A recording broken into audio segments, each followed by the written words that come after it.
قال النبي صلى الله عليه وسلم: إن الله اصطفى من الكلام 4: سبحان الله، والحمد لله، ولا إله إلا الله، والله أكبر.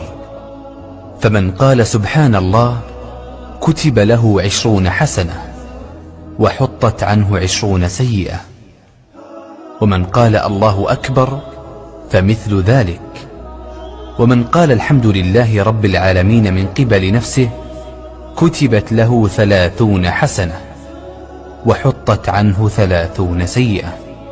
صحيح الجامع.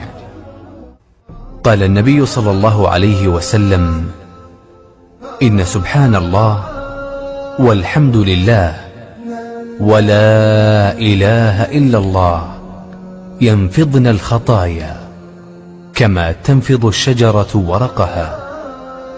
صحيح الأدب المفرد. قال النبي صلى الله عليه وسلم: كلمتان خفيفتان على اللسان ثقيلتان في الميزان حبيبتان إلى الرحمن، سبحان الله وبحمده، سبحان الله العظيم. متفق عليه. قال النبي صلى الله عليه وسلم: ما على الأرض رجل يقول لا إله إلا الله والله أكبر وسبحان الله والحمد لله ولا حول ولا قوة إلا بالله إلا كفرت عنه ذنوبه وإن كانت مثل زبد البحر. صحيح الجامع.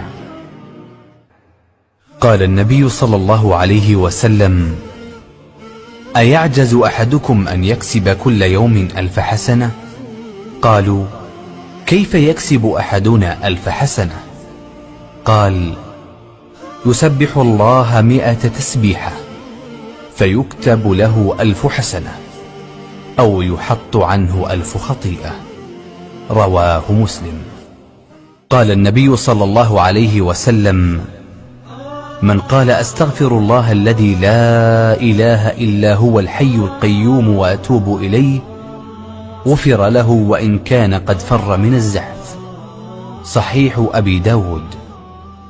قال النبي صلى الله عليه وسلم: من قال لا إله إلا الله وحده لا شريك له له الملك وله الحمد وهو على كل شيء قدير 10 كان كمن أعتق 4 أنفس من ولد إسماعيل.